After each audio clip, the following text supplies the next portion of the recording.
Kia ora guys, welcome back to the Black Jersey. My name's Max, I'm the host of this channel, and a big thank you to my patrons as per normal. If you are a new viewer, just remember to subscribe to me and like this video if you enjoy it.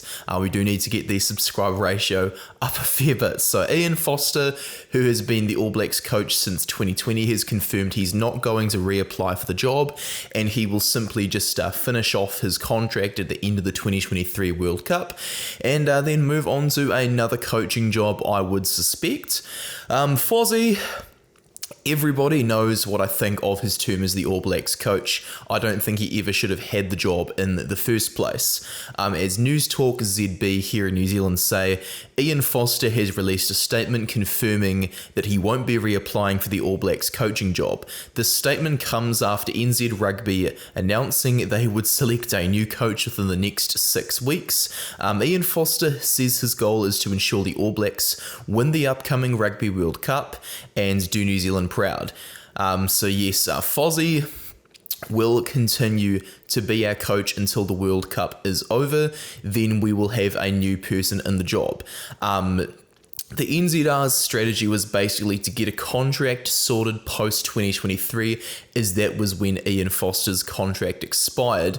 So I would suspect that behind closed doors after the 2022 series to Ireland that was lost in our 2 matches against South Africa, that they basically said to him, hey, look, we think that with Jason Ryan and Joe Schmidt coming in, you've done a good job selecting them as your new assistants, but basically we aren't going to offer you a contract extension. I suspect that stuff like that might have gone on, though I could be wrong. So Fozzie, he got picked as the coach back in 2019 after the 2019 World Cup, and after getting an initial contract through to 2021, the players were all talking about, oh, we want certainty, things like that. So before the 2021 season even kicked off, Fozzie was re-signed through the 2023. This was before the All Blacks' genuine challenges had come to the forefront. We were yet to play South Africa, and the organised end-of-year tests against Ireland and France had not yet been played out. So yes, I do think that was a bit of a mistake from the NZR. They initially picked him over Scott Robertson, who Sir Graham Henry didn't believe was experienced enough, and they seemed to think that the assistant coaches he was bringing to the table would offer a bit more in terms of experience. This was only for Foster himself to sack John Plumtree and Brad Moore.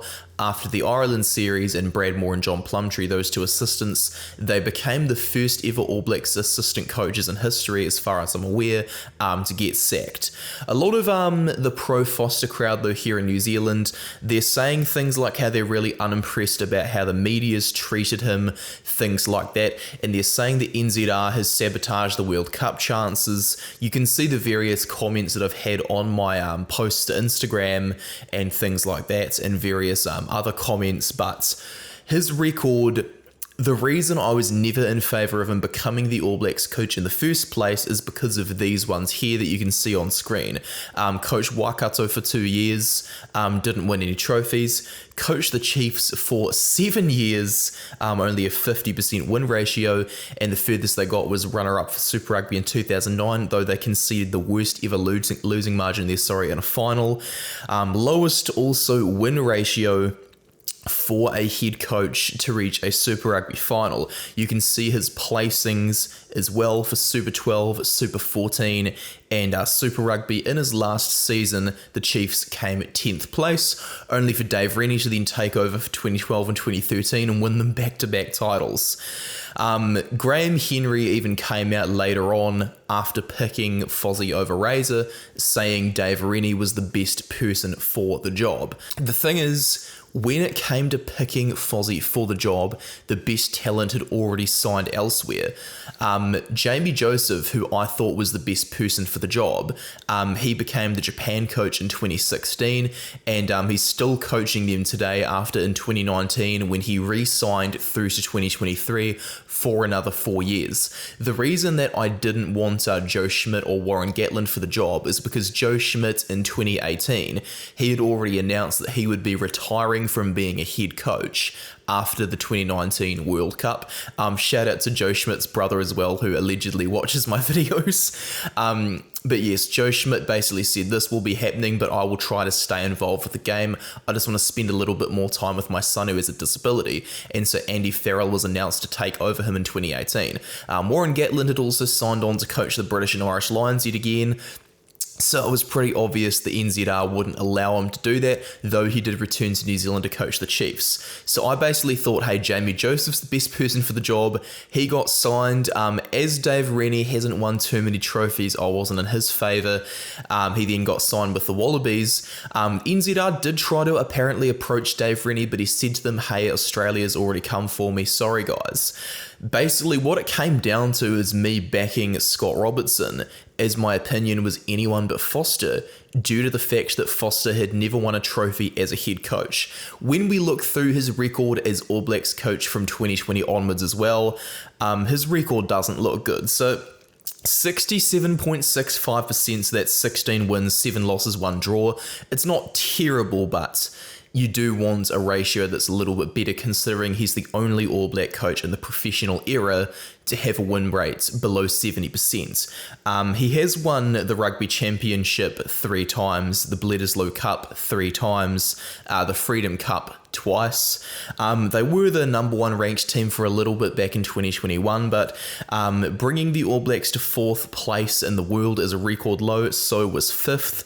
And Foster's win percentage as the All Black coach is the worst since 1980, when Eric Watson with 55.6% was in charge. He's also got a 0% win ratio in our capital city, Wellington's Sky Stadium. First All Blacks loss at Forsyth Bar Stadium in Dunedin. First All Blacks loss to Argentina. Our first home loss to Argentina.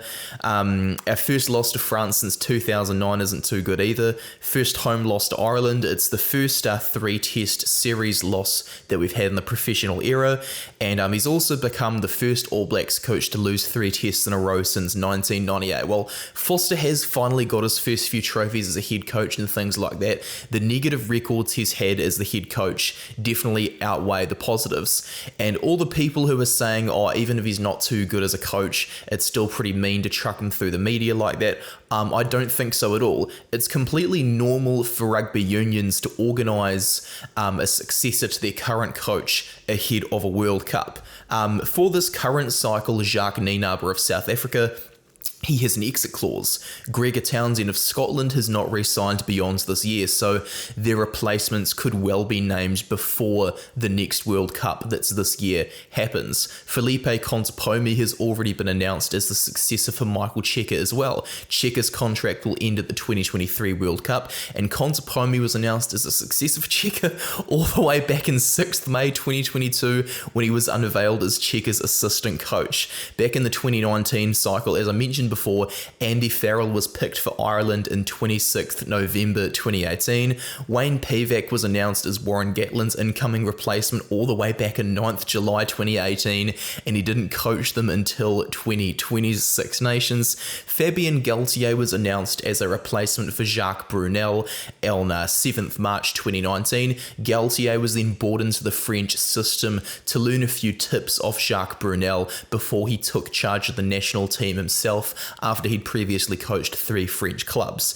And 2015, that cycle, Guy Noves was announced as a replacement for Philippe Saint-André, the French coach, on 31st May 2015, and St. Andre's contract finished in the 2015 World Cup. These are, of course, just all the coaches who have been brought into a job to begin the start of a World Cup cycle. There have been a few coaches since 2011 that were signed after a World Cup. I'm just going off 2011 for reference, as that's when I started watching rugby. I was a little kid when I started watching the game. So St. Andre himself, he was signed after the 2011 World Cup. Same with Steve Hansen.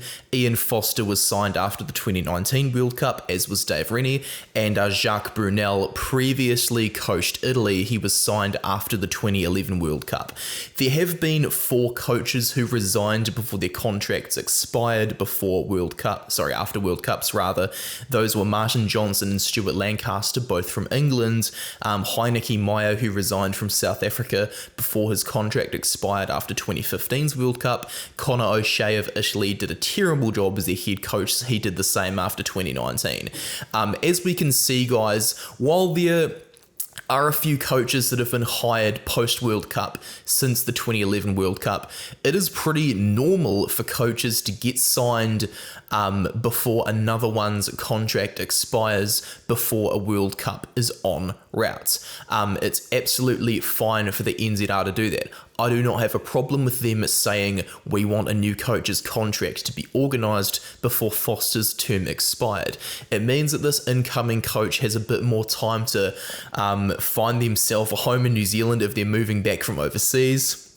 It means that they can look at potential next generation picks in this NPC without having to go back and do thousands of hours of research like Ian Foster would have had to do back in 2020 during lockdown to decide on some new picks, for example.